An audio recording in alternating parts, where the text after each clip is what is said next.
রাত 11:30 সাবেকি আমলের দেয়াল ঘড়িটা টং টং আওয়াজ করে জানান দিল রাত্রির গভীরতা। পুরো বাড়ি নিস্তব্ধ হয়ে আছে। বাইরে থেকে কেউ ক্ষুণাক্ষরও টের পেল না রহমান মঞ্জিলের আলো মজলিসে এখন শুধু দীর্ঘশ্বাস, এক আনাগোনা।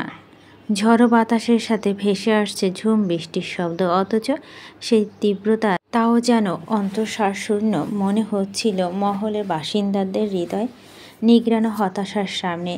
কে জানত একটা ভুল সিদ্ধান্ত সম্পর্কে সব হিসেবকে এলোমেলো করে দিবে চিরতরে, নিঃস্ব করে দিবে বৈধ দাবিগুলোকে, তুচ্ছ হয়ে যাবে আত্মার সকল আকুতি। যেখানে সানাইয়ের সুরে মুছানোর সবাই বিমোহিত হবার কথা ছিল, সেখানে যেন বিরহের ক্রন্দন গুমড়ে পড়ছে। প্রাপ্তির পূর্ণতা যেন বিহরে বিষবাষ্প মিলে একাকার হয়ে গেছে। বাড়ির বড় গিন্নি আয়েশা বেগম প্লেটে খাবার বাড়ছে। এমন সময় অর্ঘ্য ভাবিমানে শিশিরের স্ত্রী মোহনা রান্নাঘরে আসলো। শাশুড়ির দিকে তাকিয়ে ভাবল, একটা মানুষ এত বড় ঝড় দেখেও কিভাবে নিজেকে সামলে রেখেছে। মানুষটাকে সবসময় কিছুটা ভয়ের সাথে শমিত করলেও আজ যেন মন থেকে খুবই শ্রদ্ধা পাচ্ছে। আয়েশা বেগম মোহনার দিকে তাকিয়ে বললেন, তোমার আব্বার জন্য আলাদা করে খাবার নিয়েছিলে তো? আমি ওদিক সামলে দিতে যেতে খাবারের এদিকটা দেখতে পারিনি। জি মা, খাবার আমি নিজের হাতে নিয়েছি, আপনি চিন্তা করবেন না। সোনাই আর সুজিত খাবার খেয়েছে, ওদের ঘুম পাড়িয়ে দাও। সারাদিন ঘুমায়নি আজকে, পারলে শিউলি মেয়েটাকে আজকে তোমার কাছে রেখো। ওর মানসিকতা ঠিক নেই। শাশুড়িকে এত শান্তভাবে কথা বলে দেখে মোহনা যেন কেমন বুক কাঁপতে লাগলো। আসলে কি সে এতটা শক্ত আছে যেমনটা দেখাচ্ছে, নাকি ওর পেছনে লুকিয়ে আছে বড় কোনো ভাঙনের সুর? মোহনাকে চুপ থাকতে দেখে আয়েশা বেগম নিজে থেকেই কাছে এসে বললেন, কিছু বলতে চাও? নিঃসংকোচ বলো, মনে কথা লুকিয়ে রাখার পরিণাম তো দেখলে। মা, অর্ঘ্য ভাই তো সেই কখন বাসা থেকে বেরিয়ে গেল। বাইরে এত ঝড় হচ্ছে, সুরদের বাবা এতবার কল করেছে কিন্তু ভাই ফোন ধরছে না। আয়েশা বেগম চুলা থেকে গরম চা নামিয়ে কাপে ঢালেন। এত নিখুঁতভাবে করলে যে এক ফোঁটা চা বাইরে পড়ল না। মোহনার হাতে কাপ দিয়ে বলেন, যাও তোমার শ্বশুরকে দিয়ে এসো। আব্বা রুমে বসে আছে, সে কিছুক্ষণ পরপরই প্রেশার মাপতে হবে, তাই আজ রাতটা উনি সেখানেই থাকবে। তুমি চাটা দিয়ে ঘরে যেয়ে বিশ্রাম নাও। মোহনা চায়ের কাপটা একপাশে রেখে আয়েশার হাত দুটো আলগে ধরে বলে, মা, আপনার ভয় হচ্ছে না? অর্ঘ্য ভাই যদি কিছু? অর্ঘ্য এমন কিছু করবে না, আমি চিনি আমার ছেলেকে। ছোটবেলায় খেলতে গিয়ে যখন ব্যথা পেত, ফুল হাতা শার্ট না হয় প্যান্টে পরে আমার সামনে আসতো যেন আমি ওর আঘাতে চিহ্ন না দেখি। অনেক জ্বর আসলে কাউকে না জেনে নিজেই মাথা পানি দিয়ে চুপ করে শুয়ে থাকতো যেন জেগে থেকে আমাকে জলপট্টি দিতে না হয়। সেই ছেলে আজ পুরো পরিবারের সামনে ওর অস্তিত্বকে গুঁড়িয়ে যেতে দেখেছে। ওর স্বপ্ন, ওর সম্মানকে আজ ধুলোয় মিশিয়ে দিয়েছে। নিজের সাথে অনেক বোঝাপড়া বাকি আছে ওর, সেজন্যই সবাই থেকে কিছু সময় যেন দূরে গেছে। চিন্তা করো না, সময় হলে ফিরে আসবে। আয়েশা বেগম খুব শান্তভাবে কথাগুলো বলেও তার চোখের ভাষা যেন এক মায়ের কলিজা ফাটা আর্তনাদ ছিল। নিজের মা না হলেও মোহনা কখনই কষ্টই নীরব ভাষা বুঝতো না। আপনি কি বেলিকে ক্ষমা করতে পারবেন মা? ও অর্ঘ্য ভাইকে যে কষ্টটা দিয়েছে, তারপর ওকে মেনে নিতে পারবেন? 17 বছর বয়সে এই বাড়ির বউ হয়ে এসেছি। তোমার শ্বশুরের তখন ঢাকা পোস্টিং। শাশুড়ি আম্মা অকালে মৃত্যুতে স্ত্রী হওয়ার সুখের কথা না ভেবে এ বাড়ির পুত্রবধূর দায়িত্ব কাঁধে নিয়ে দেবর ননদের সবাইকে নিজ হাতে মানুষ করেছি। বাচ্চাদের বড় মা হয়েছি। এখন অভিযোগ করব কার বিপক্ষে? সবাই তো আমার আপন। একটা লম্বা দীর্ঘশ্বাস ফেলে আবার বললেন, বেলির বড় মা ওকে আলগে রাখবে মোহনা, কোনো ভেদাভেদ করবে না। তবে যদি কখনো ও অর্ঘ্যের অর্ধাঙ্গিনী হতে চায়, তাহলে সেই দিন শাশুড়ি হিসাবে ছেলের কষ্টের হালকাতা ওর হাতে তুলে দেব। সেও দেখবে কত বড় লোকসান করেছে নিজের হেলায়। এই ছেলে ভালোবাসা ফিরে পাওয়ার চেষ্টা যে কি কঠিন বেলি তখন সেটা বুঝবে। আয়েশা বেগম আর কথা বাড়িয়ে খাবারের প্লেট হাতে নিয়ে বের হয়ে গেলেন। এদিকে হাসনা সেই কখন থেকে দরজায় খিল দিয়ে বসে আছেন। শিউলি বেশ কয়েকবার এসে মাকে দরজা খুলতে বলেছে, কিন্তু লাভ হয়নি কোনো। এক মেয়ের করা অপরাধে আর এক মেয়ে আহাজারি যেন মূল্যহীন হয়ে গেছে। আসিফ সাহেব এসে দেখেন বড় মেয়ে ঘরের বাইরে দাঁড়িয়ে কান্না করছে। ধীরে ধীরে কাছে এসে মেয়ের মাথায় হাত বুলিয়েছে, বলেন, জামাই একা বসে আছে, এটা ভালো দেখায় না, তুমি তোমার ঘরে যাও। বাবা, আমি এত ডাকছি কিন্তু মা দরজা খুলছে না। মা আমার কথা শুনছে না কেন বাবা? মেয়েকে অজরে ধারায় কান্না করতে দেখে আসিফ সাহেবের বুকের ব্যথা যেন নতুন করে জানান দেয়। মেয়ে দুটোকে বড় শখ করে বড় করেছেন, শুধু ফুলের নাম দেয়নি, ফুলের মতো রেখেছে ওদেরকেও। অথচ আজ পিতা হিসেবে নিজেকে অনর্থক মনে হচ্ছে। এমন লাগছে জীবনে সব হিসেব উল্টে গেছে। ধরা গলায় নিজের হাহাকার লুকানোর ব্যর্থ চেষ্টা করে বলেন, হাসনাকে আমি দেখছি, তুমি যাও। শিউলি চলে গেলে আসিফ সাহেব দরজা কড়া নাড়তে যেয়ে থেমে গেলেন। কপালে মাথা ঠেকিয়ে মৃদু স্বরে বললেন, এই 28 বছর কখনো এমন হয়নি যে আমি বাসায় এসে দুয়ারে তোমাকে পাইনি। মনে আছে ভাবি কত মজা করতো এই বলে যে আমি নাকি তোমাকে জাদু করেছি, তাই আমার আসার খবর তুমি আগে থেকে পেয়ে যাও। তাহলে আজ কেন আমি দরজার বাইরে অসহায়ের মতো দাঁড়িয়ে আছি? আজ কেন আমাকে কড়া নেড়ে জানান দিতে হবে যে আমি অপেক্ষা করছি? তোমার জন্য বাবা হিসাবে বড্ড বাজেভাবে হেরে গেছি আমি, হেনা। তুমি অন্তত আমাকে স্বামী হিসাবে হারাতে দিও না প্লিজ। এটা আমি সহ্য করতে পারবো না। তোমাকে যে আমার এখন অনেক বেশি দরকার। তুমি কি সেটা বুঝতে পারছো না? হঠাৎ দরজা খোলার শব্দ। আসিফ সাহেবের তাকিয়ে দেখে বিধ্বস্ত অবস্থায় সামনে দাঁড়িয়ে আছেন হাসনা বেগম। অপরাধীর মতো মাথা নিচু করে অশ্রুপাত করছেন। আসিফ সাহেব দ্রুত ঘরে ঢুকে দরজায় খিল দেন, তারপর জড়িয়ে ধরেন নিজের সহধর্মিণীকে। অনেকটা সময় নিয়ে কপালে চুমু খেয়ে বলেন, তুমি আমাকে এভাবে দূরে ঠেলে দিও না।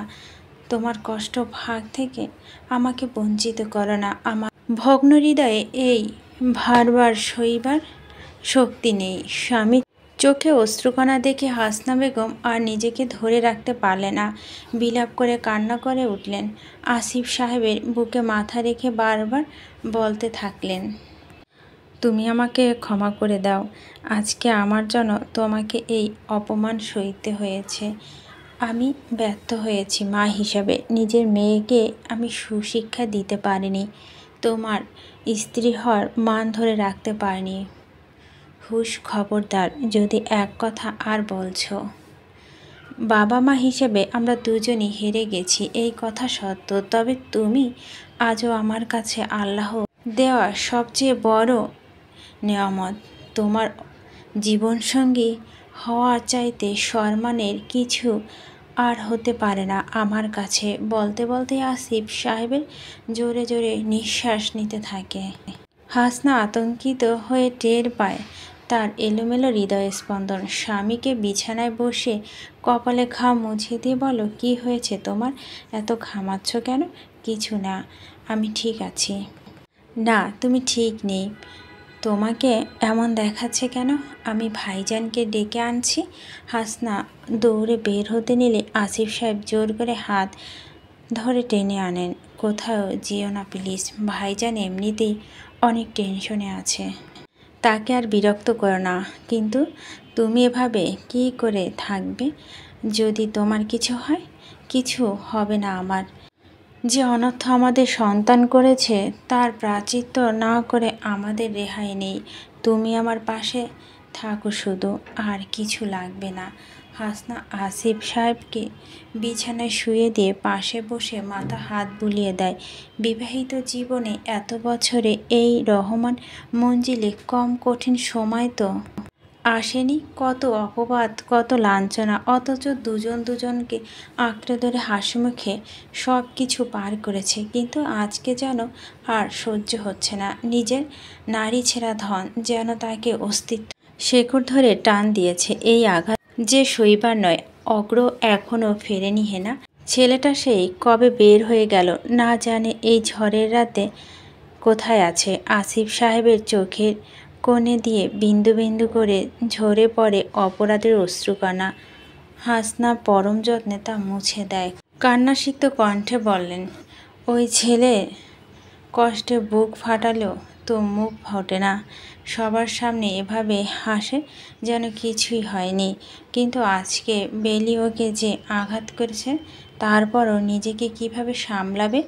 ভালোবাসা যখন বিষ হয়ে যন্ত্রণা দেয়, তখন সে কারো কাছে যাবে সে নিরাময় করতে? আমি মা হয়ে বলছি, বেলি ভুলে কোনো ক্ষমা নেই। আজ অগ্রকেও যেভাবে কষ্ট দিয়েছে, তার প্রায়শ্চিত্ত জীবন দিয়েও করতে পারবে না। সুবিশাল রহমান মঞ্জিলে একদম দক্ষিণ দিকের শেষ প্রান্তের যে ঘরটা রয়েছে, তার কাঠামো কিছুটা ভিন্ন।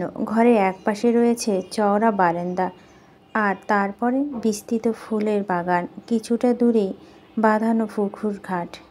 ঘরের মালিক যখন বাসা থেকে নিজের হাতে এই বাগান আর পুকুরের যত্ন নেয়, এত বড় বাগান একটা পাশ জুড়ে সে পরম যত্নে শুধু বেলি ফুলের গাছ লাগিয়েছে। তার অনুপস্থিতিতে মালি এসে সব দেখল। ওর বেলি ফুলের গাছগুলো ধরবার অনুমতি নেই। এই যেন অলিখিত অনুশাসন। কেউ তার ব্যতীত করে না। রাত্রি এক প্রহরে সেই ঘরের খাটের ওপর বসে আছে শাড়ি পরা এক তরুণী। হ্যাঁ, সে আর কেউ নয়, অগ্র সদ্য বিবাহিত রমণী ওনাইশা মুস্তাজা বেলি। সন্ধ্যায় সে লাল বেনারসি পরা থাকলে এখন গায়ে শোভা পাচ্ছে সাদা রঙের বেনারসি। ঠিক যেন একটি বেলি ফুলের মতোই লাগছিল তাকে। অনেক শখ করে অগ্র সবার মতোই বিপক্ষে যে এই সাদা বেনারসি পছন্দ করেছিল তার বেলির জন্য। কে জানত যে এই সফেদ রঙের মাঝেও প্রতারণার বঞ্চনা মিশে এমন কুলুষিত হয়ে যাবে। বেলি নিষ্প্রাণ চোখে চারদিকে চেয়ে দেখল ঘরের প্রতিটা দেওয়াল জুড়ে ওর ছবি। কোনটায় সে হাতে ট্রফি নিয়ে আছে, কোনটাতে দৌড় প্রতিযোগিতায় বিজয়ী হয়ে মেডেল গলায় পড়ছে, বর্ষাকালে বৃষ্টি ভেজে কদম ফুল হাতে খেলা করছে, সরিষা খেতে মাছ দিয়ে সাইকেল চালাচ্ছে, বড়ই গাছের মগডালে পা ঝুলে বসে আছে। বিছানার পাশে টেবিলে রাখা ছবিটা শিউলি গায়ে হলুদ তোলা। সেই দিন সবাই হলুদ শাড়ি আর গাঁদা ফুলে পরল, বেলি একাই সাদা জামদানি পরেছিল, সেই সাথে বেলি ফুলের গহনা। বড় মায়ের দেওয়া শাড়ি আর গহনা পরে দুষ্টুমি করে বউদের মতো মাথায় করে কাপড় দিয়ে মজা করছিল। প্রতিটা ছবির চারপাশে শুভ্র ফুলের এত সমাহার, অথচ বেলির সৌন্দর্যের কাছে যেন তা ফিকে হয়ে পড়েছে। বাড়ির সকল প্রান্তে বেলি আবাদ বিচরণ থাকলেও এই ঘরটায় সে কখনোই আসতো না। শেষবার এসেছিল ক্লাস 9-এ থাকতে। অর্ঘ্য অনেক অসুস্থ ছিল। বাসা অনেক মেহমান থাকার বড় মা স্যুপের বাটি বেলিকে দিয়ে পাঠিয়েছিলেন। জ্বরের ঘরে অর্ঘ্য বেলির হাত আঁকড়ে ধরেছিল। বেলি না জেনে কোনো অনীহায় সে যে হাত ছাড়িয়ে এসেছিল আর কখনোই এই ঘরে আসেনি। আজও সেই অনীহা বিন্দুমাত্র কমেনি, তবে সাথে যোগ হয়েছে অনাকাঙ্ক্ষিত অধিকার। মোহনা আর শিউলি যখন জোর করে ওকে ঘরে রেখে গেল, বেলি এমন মনে হয়েছিল যেন কেউ ওকে কারাবাস দিয়েছে। এর শেকল ভাঙতে যেন সব কিছু করতে রাজি ছিল। অথচ ঘরের প্রতিটা দেওয়ালে নিজের স্থির চিত্রগুলো দেখে মনে হচ্ছে লোকটা ওর জীবনে যা কিছু ভালো স্মৃতি তার সবটুকু পরম যত্ন ধরে রেখেছে নিষ্প্রাণ। দেওয়ালে প্রতিটি কোণে যখন স্বাধীনতা স্বপ্ন আজন্মকাল ধরে বেলি দেখে এসেছে, তা যেন সার্থকতা পেয়েছে এই কামরা অন্তরিক্ষে। যে মানুষটাকে সারা জীবন দোষীর কাতার রেখেছে, আজ তার ব্যক্তিগত পরিসরে সে না চাইতো বেলি নিজেকে অপরাধী মনে হচ্ছে। ভিতরে আসবো? দরজা খোলার শব্দ। বেলি তাকিয়ে দেখে আয়েশা বেগম খাবারের প্লেট হাতে দাঁড়িয়ে আছে। একরকম সংকোচে বেলি কণ্ঠ চেপে আসে। ওর বুঝতে পারে না মানুষটার চোখে চোখ রেখে কিভাবে কথা বলবে। অথচ এই বড় মা ছিল বেলির সব শখ পূরণের আশ্রয়, স্নেহসিক্ত জলরাশি ধারা, যা দাদাজানের শাসনের উপাত্ত থেকে ওকে সবসময় রক্ষা করছে। আর আজ কিনা বড় মাকে সবচেয়ে বড় কষ্টটা বেলি নিজেই দিয়েছে, এই ভেবে ও কান্নায় যেন বাঁধ ভাঙে।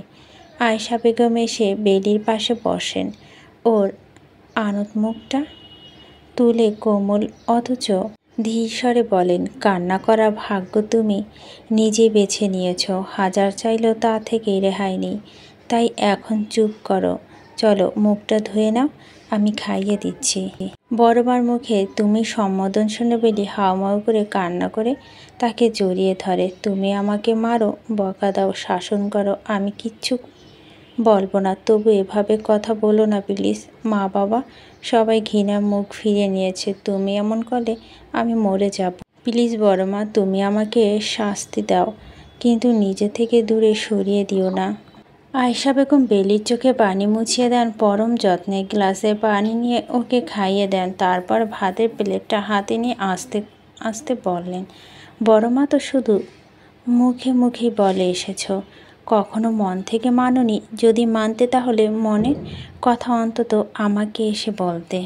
বেলি কিছু বলতে নিল, আয়েশা বেগম ওকে থামিয়ে দিল।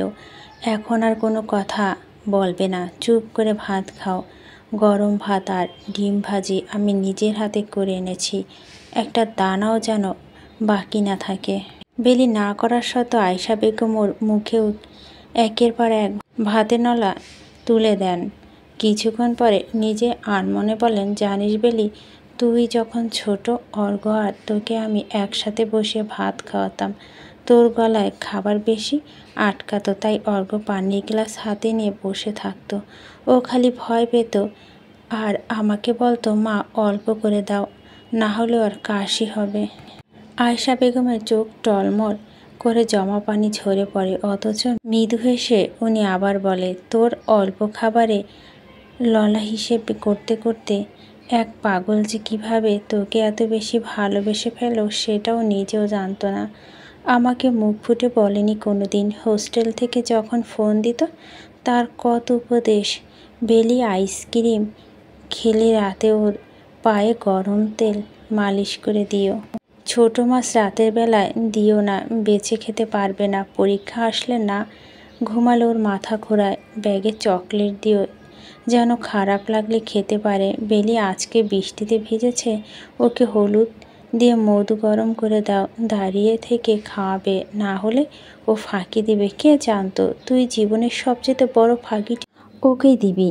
বেলি সংকোচ আর লজ্জায় চোখ মেলাতে পারে না, মাথা নিচু করে নীরবে কান্না করতে থাকে। খাওয়ানো শেষ করে আয়েশা বেগম আঁচল দিয়ে ওর ঠোঁট মুছিয়ে দেয়, কপালে একটা চুমু দিয়ে বলেন, অগ্র তোমার সাথে কি করবে আমি জানি না, সে তোমাদের স্বামী স্ত্রীর ব্যাপার, কিন্তু আজকের পর থেকে তুমি আমার মেয়ের মর্যাদা নিয়ে থাকবে। বড় মার কাছ থেকে শুধু আদর পেয়েছ, কিন্তু এখন থেকে শাসনও পাবে। তাই বলে ভেবো না বড় মা পর হয়ে গেছে। বদলে যাওয়ার এই সম্পর্কে সম্মান আর সীমারেখা দুটোই তোমার সামলে নিতে হবে। আয়েশা বেগম উঠে চলে যাওয়ার পথে আবার পেছনে ফিরে বললেন, বেলি, জানি এখন হয়তো মানবে না, কিন্তু একদিন বুঝবে অর্ঘ্যর জন্য তোমার প্রতীক্ষার পর অনেক দীর্ঘ হতে চলেছে। আল্লাহ যেন তখন তোমাকে সহ্য করার ক্ষমতা দেন। আজ রাতটা না হয় বিশ্রাম করে না। বড় মা কথাগুলো শুনে বেলি কেমন যেন ভয় লাগছে, এমন লাগছে যে ভয়াবহ এক পরিণতিকে ও নিমন্ত্রণ করেছে। এক জানে অর্ঘ্য কতটা একরোখা জেদি স্বভাবের, সব সময় হাসি খুশি থাকলেও যখন কোনো সিদ্ধান্ত নিয়েছে সেটা থেকে কখনই সরে আসেনি। ফুপুরা বলতো অর্ঘ্য হয়েছে আব্দুর রহমানের যোগ্য নাতি, যার মুখ থেকে বের করে যেন পাথরের বুকে খোদাই করা লেখা হয়ে যায়। বাসার সবাই বিপক্ষে যে হোস্টেলে থেকে লেখাপড়া করার কথা যখন জানালো বড় মা সে কি কান্না করলো, অথচ অর্ঘ্য অবিচল ছিল। এই সব দেখে বেলি মনে মনে আরও অপছন্দ করত ওকে। মানুষটার মাঝে সবাইকে দেখতো কে জানে। যখন সে হোস্টেলে থাকতো বাড়ি জুড়ে শুধু অর্ঘ্যর কথা। যখন সে ফিরে আসতো তখন সবার মুখে তার অর্জন আর সফলতার কথা। ডানপিটের স্বভাবে বেলি, খেলাধুলা অসম্ভব ভালো ছিল। এমন কখনো হয়নি বেলি কোনো প্রতিযোগিতায় গিয়েছে অথচ প্রথম হয়নি, কিন্তু ওর আনা ট্রফিগুলো আজও বৈঠকখানায় সুবিশাল আলমারিতে জায়গা পায়নি। পাবে কি করে দাদাজান আদরের নাতি? স্বীকৃতিস্থল যে হয়ে গেছে সেটা। সবচেয়ে অপছন্দের মানুষটার সাথে যখন ওর বিয়ের সিদ্ধান্ত আসে বেলির মনে হচ্ছিল এর চাইতে বড় অন্যায় আর কিছুই হতে পারে না।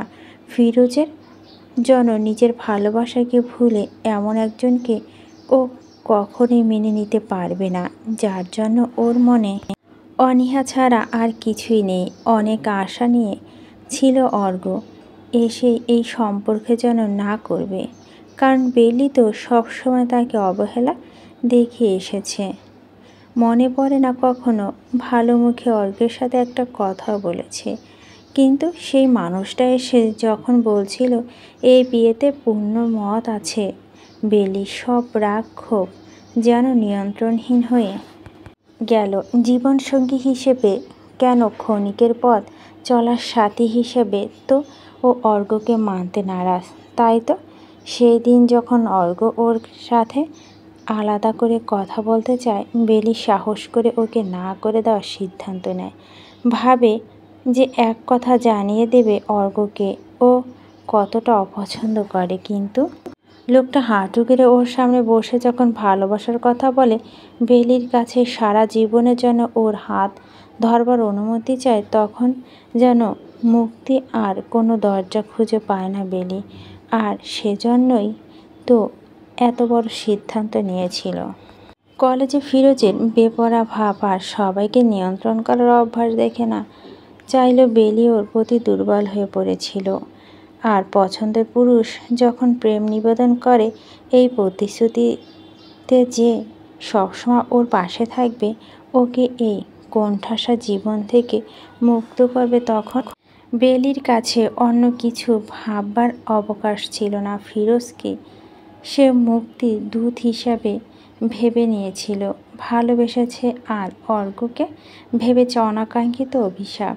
কিন্তু সেই ফিরোজ যখন বিয়ের কথা বলে ওকে আগে অনৈতিকভাবে কাছে পেতে চায় বেলি নিজের কাছে নিজেকে অস্পৃশ্য মনে হচ্ছিল। এ কোন পশুকে সে তার মনে ঠাঁই দিয়েছিল? কার হাত ধরে সে পরিবারের সম্মানকে পায়ে ঠেলে ঘর ছেড়ে এসেছে? নিজেকে বাঁচাতে ওই সময় মৃত্যুকে একমাত্র পন্থা মনে হয়েছে, কিন্তু অর্ঘ্যকে মরণের হাত থেকে বাঁচিয়ে নরকের মধ্যে এনে ফেলেছে।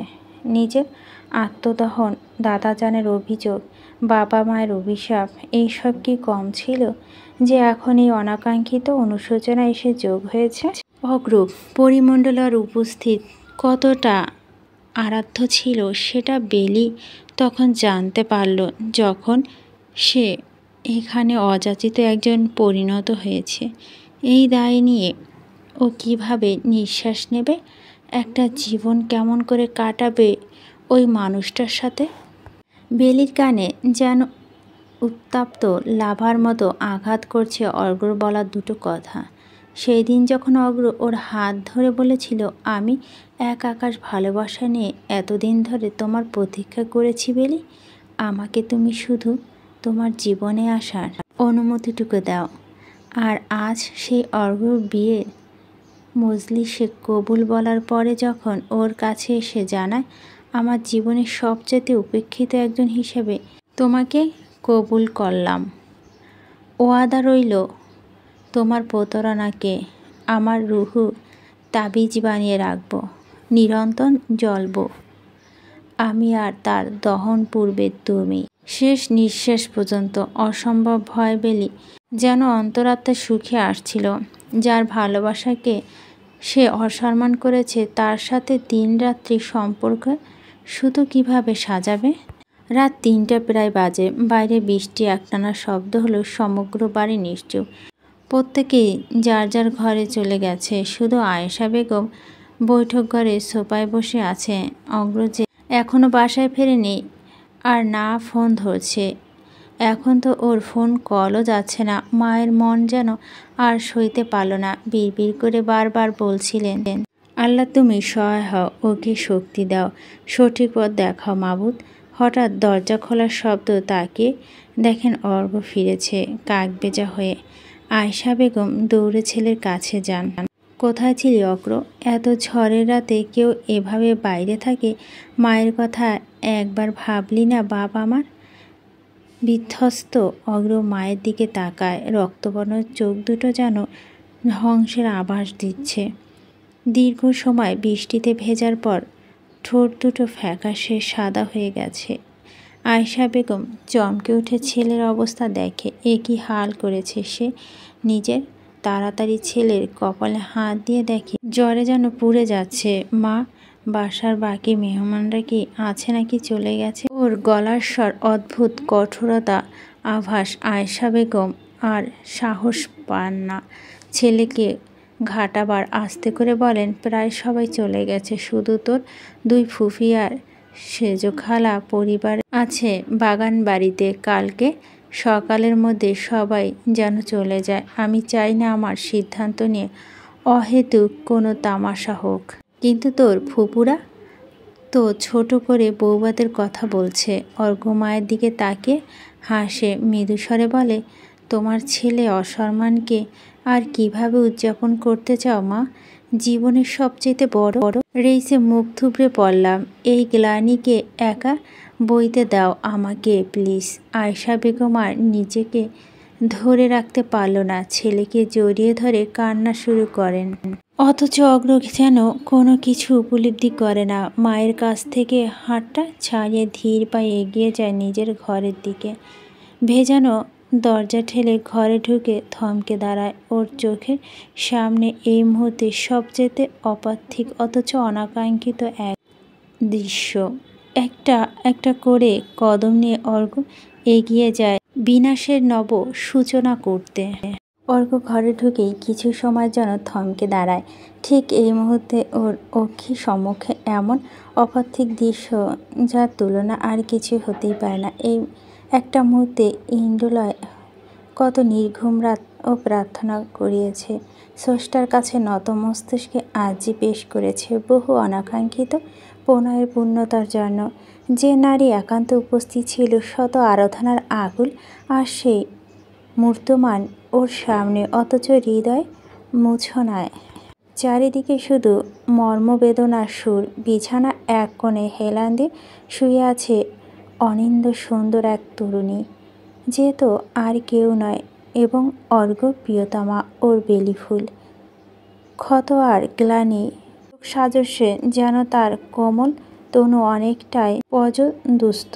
অশ্রুসিক্ত চোখের পাতায় ক্লান্তি, ঘুমের আবেশ। পা দুটো গুটিসুটি মেরে এভাবে শুয়ে আছে যেন কত সংকোচন সীমাবদ্ধতায় নিজেকে আটকে রেখেছে। সাফেদ জামদানির আঁচলে একটা অংশ মেঝেতে লুটিয়ে পড়েছে। অর্ঘ্য না চাইতেও দু চোখ ভরে এই দৃশ্যটা অবলোকন করছে। মনে হচ্ছে বহুদিনের অনুশাসনের পর আজকে ধরণী অভ্যন্তরীণ স্রোত লাগামহীন হয়ে ছুঁইছে। অনুভূতি প্রতিটা বন্ধি প্রকোষ্ঠ ওর তিরতির করে কাঁপতে থাকা পাপড়ির মতো। ঠোঁট দুটো না জানে কত বেনামি বাসনার সাক্ষী হওয়ার দাবি করছিল অর্ঘ্যকে দাবিহীন করে। জীবনের সবচেয়ে বড় প্রাপ্তি আজ সবচেয়ে বড় অপূর্ণতা হয়ে ওর সামনে ধরা দিয়েছে। সব কিছু পেয়েও যেন কেউ এতটাই নিঃস্ব হতে পারে আজ যেন তার নতুন করে বুঝতে পারল। কি এক অসহ্য যন্ত্রণা। অর্ঘ্য না চাইতো হাসে যখন দেখে এক ঝাঁক অশ্রু দল বড় অবাধ হয়ে ওর চোখের কোণে হানা দিয়েছে। দরজা কপাট আটকে ধীরে ধীরে অগ্র বেলির দিকে এগিয়ে যায়। প্রতিটা কদম যেন ওর বুকে ছিন্ন খঞ্জন এর ন্যায় আঘাত করছিল। কে বলে নারী শুধু কোমল আর পুরুষ কেবল অসীম শক্তির অধিকারী?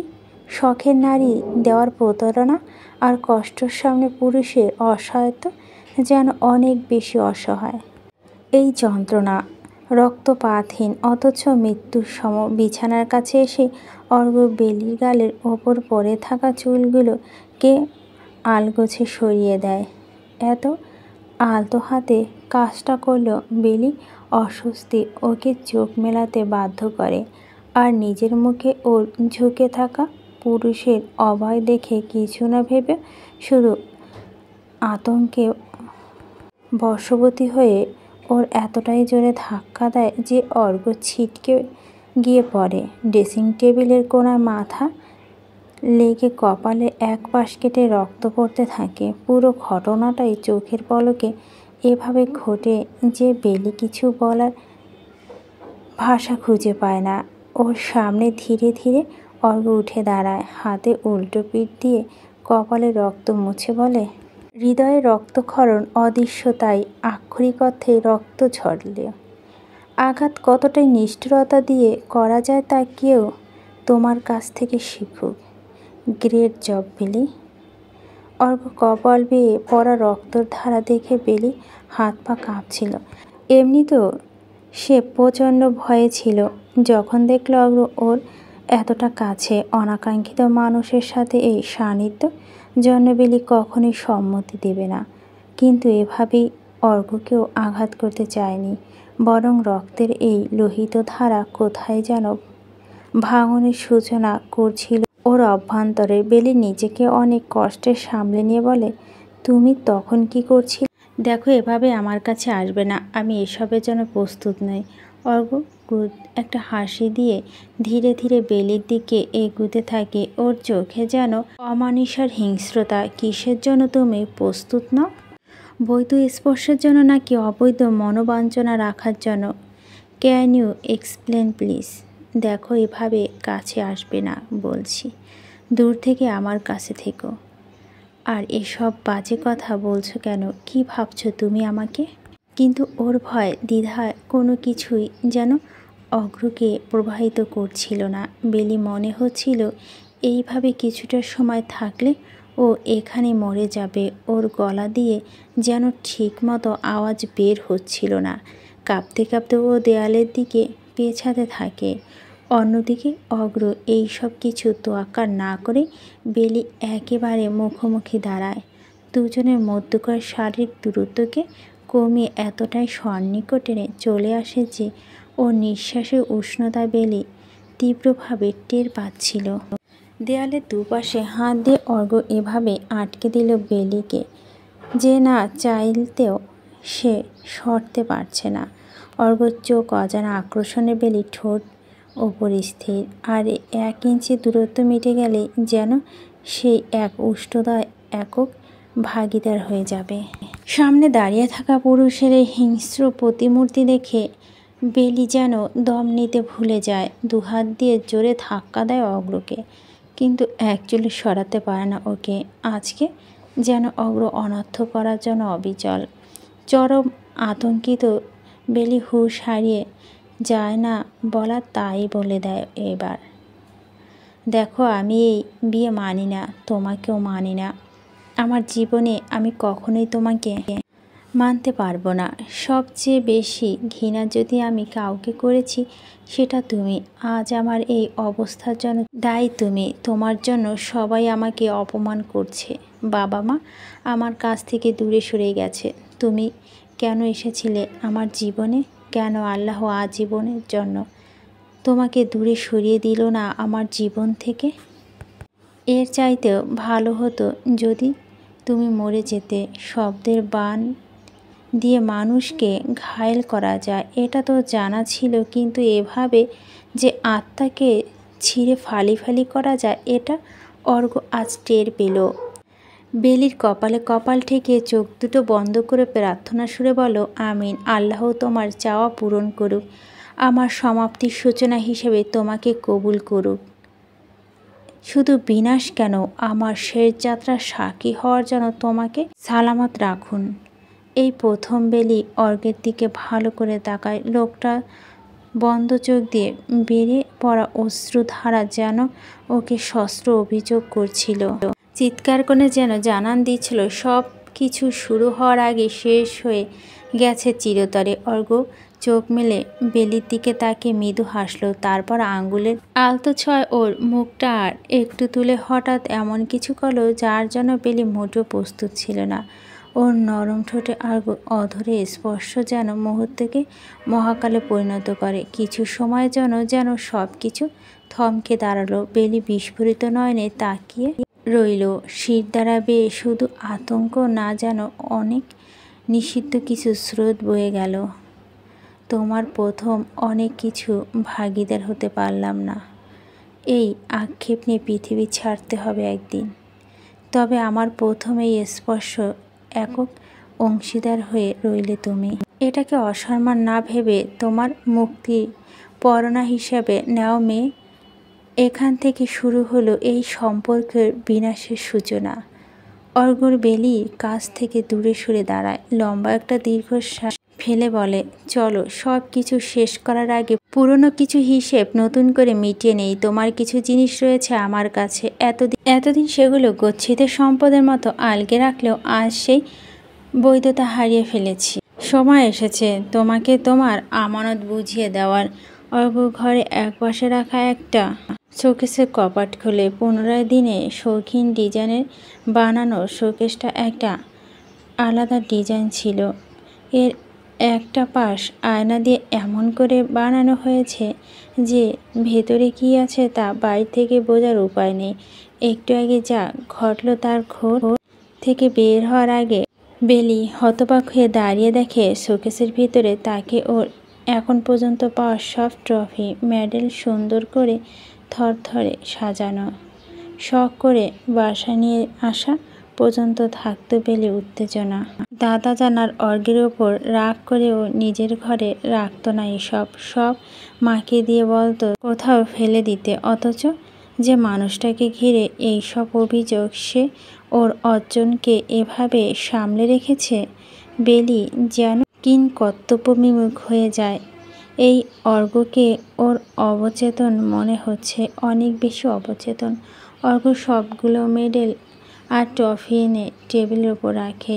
এবার আরেকটা কপাট খুলে বের করে কাঠের ওপর নিখুঁতভাবে ডিজাইন করা একটা বক্স বেলির দিকে বাড়িয়ে দিয়ে বলে, খুলে দেখো, অপরাধী তো আগেই বানিয়েছ আমাকে, এবার অপরাধের নমুনা দেখে নাও। চোর হিসেবে আমি মেডেল পাওয়ার দাবি রাখি। এজন্যই দাদাজানের একতরফা সিদ্ধান্ত দরকার নেই। বেলি অনেক দ্বিধার সাথে বাক্সটা হাতে তুলে নেয়। অর্ঘ্যর গলার স্বর, ওর আচরণ সব কিছুই বড্ড দুর্বোধ্য মনে হচ্ছে। না চাইতো যেন বেলি ওকে জানা তাড়না অনুভব করছিল। বাক্সটা খুলে বেলি মনে হলো কে ওর পায়ের নিচে থেকে মাটি টেনে নিয়েছে। ওর কানের দুল, পায়ের নুপুর, পছন্দের নীল ওড়না, মুক্তোর মালা থেকে শুরু করে না জানে আর কত কিছু। কিন্তু এই সব অর্ঘ্যর কাছে কিভাবে এলো? প্রতিবার অর্ঘ্য বাসা থেকে হোস্টেলে যাওয়ার পর বেলির কিছু না কিছু হারিয়ে যেত। তার মানে সেগুলো হারিয়ে যায়নি, অর্ঘ্য নিজের কাছে রেখেছিল। অর্ঘ্য হেসে বলে, কি অবাক লাগছে এসব আমার কাছে দেখে? জানতে চাও এগুলো আমার কাছে কি করছে? তুমি এগুলো তোমার কাছে কেন রেখেছ? বেলি অস্ফুট স্বরে বলে, চাইতাম তো গোটা তুমিটাকে আমার কাছে রাখতে, কিন্তু সেটা তো সম্ভব ছিল না। তাই প্রতিবার বাসায় আসলে তোমার একটা করে জিনিস লুকিয়ে নিয়ে যেতাম। আমার অনেক নির্ঘুম রাতের সঙ্গী ছিল এরা, জানো। আমার খুব আক্ষেপ হতো এই ভেবে যে তুমি আমার সাথে নিজে থেকে কথা বলবে না, কিন্তু প্রশ্ন করলে শুধু জবাব দিয়ে দাও স্বার্থে। অথচ কত কিছু বলার ছিল আমার। এই নিষ্প্রাণ জিনিসগুলোর কাছে আমার অনুভূতি ফর্সা সাজিয়ে বসতাম, এই আশায় যে একদিন তোমাকে এভাবে একান্তে মনের সব কথা বলবো। অথচ আজকের পরে সেই আশা দুরাশা। সেই সকাল থেকে অর্ঘ্য খাবার তো দূর, এক ফোঁটা পানিও খায়নি। প্রচণ্ড জ্বর আর মানসিক চাপ ওকে প্রায় কাবু করে ফেলেছিল। হঠাৎ মাথা ঘুরে ওঠায় অর্ঘ্য পড়ে যেতে নেয়। বেলি ভয় পেয়ে তাড়াতাড়ি করে ওর হাত ধরতে গেলে অর্ঘ্য থামিয়ে দেয়। Don't you dare do this. আপন ভেবে আলগে রাখার অধিকার তুমি হারিয়েছ। এখন এই অপচেষ্টা করা আর কোনো দরকার নেই। অর্ঘ্য যেন আর দাঁড়িয়ে থাকতে পারছিল না। চোখের সামনে সব কিছু অন্ধকার হয়ে আসছিল ওর। কোনো রকমে নিজেকে সামলে নিয়ে বলো, তোমার আমানত তোমার কাছে বুঝিয়ে দিলাম। এবার শেষ কিছু পাওয়ার আছে, সেগুলো বুঝিয়ে নাও। আলমারি থেকে চেক বই বের করে সাইন করে পকেট থেকে একটা ছোট গহনার বক্স আর চকের পাতা বের করে এনে বেলির হাতে দিয়ে বলো, এই রইল কাবিনের হক। জানি এই বিয়ে সম্পর্কে কোনোটাই ম্যাটার করে না তোমার কাছে। মনের দাবি কথা না হয় নাই বললাম, কিন্তু শরীয়তের বিধান তো অমান্য করতে পারবো না। তাই এই ঋণ রাখতে চাই না, অন্তত তোমার কাছে না। আর এখানে ছোট একটা উপহার আছে, অনুরোধ থাকবে যেভাবে আমাকে ছুঁড়ে ফেলেছ এভাবে এই জঞ্জালকেও ফেলতে দ্বিধা করো না। এখন থেকে তুমি স্বাধীন আর আমি ঋণমুক্ত। বেলি খুব ভালোভাবে টের পাচ্ছিল যে অর্ঘ্য স্বাভাবিক নেই, কিন্তু এখন ওর হাতে স্পর্শ পেয়ে বুঝল যে মানুষটা ভীষণ জ্বরতপ্ত, খুব অসুস্থ। এই অবস্থায় বেলি ও রক্তপাত ঘটিয়েছে এটা ভাবতেই নিজের কান্নাকে আর আটকাতে পারল না। তোমার তো অনেক জ্বর, আমি বড় মাকে ডেকে আনছি। অর্ঘ্য ওর কথা শুনে তাচ্ছিল্য করে হাসে। বেলি চোখে চোখ রেখে বলো, কে যেন চাইছিল আমি তার জীবন থেকে চিরতরে হারিয়ে যাই। এই বলে আক্ষেপ করছিল কেন আমি মরে গেলাম না। তো এখন এই কনসার্ন কিসের? দয়া হচ্ছে ভাবছো আমাকে করুণা করবে? কারো কণ্ঠে নিষ্প্রিয়ার সাথেও সেই লুকায়িত রাগে এভাবে বহিঃপ্রকাশ হয় বেলি জানা ছিল না। ক্ষোভ আর লজ্জা চোখ নামিয়ে ফেলে। ক্ষোভ নিজের ওপর যে কেন তখন ওইভাবে বলল, লজ্জা করছিল এই ভেবে যে রাগের মাথায় হলেও সে কিভাবে বড় মা আর বড় আব্বুর সন্তান সম্পর্কে এমন করে বলতে পারল। ওর মানুষ দুটো তাকে কখনো নিজের সন্তানের চেয়ে কম আদর করেনি। ও কিভাবে পারল এইসব ভুলের জন্য জঘন্য কথা মুখে আনতে?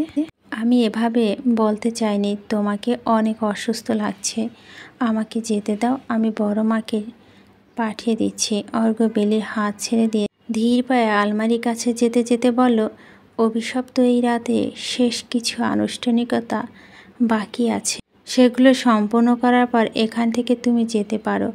সারা জীবনের জন্য আমার মন আর এই ঘরের দরজা তোমার জন্য বন্ধ হয়ে যাবে। চাইলে তুমি আর প্রবেশের অনুমতি পাবে না। অর্ঘ্য আলমারিতে রাখা বেশ কিছু নতুন জামদানি শাড়ি রঙিন ওড়না বের করে মাটিতে ফেলল।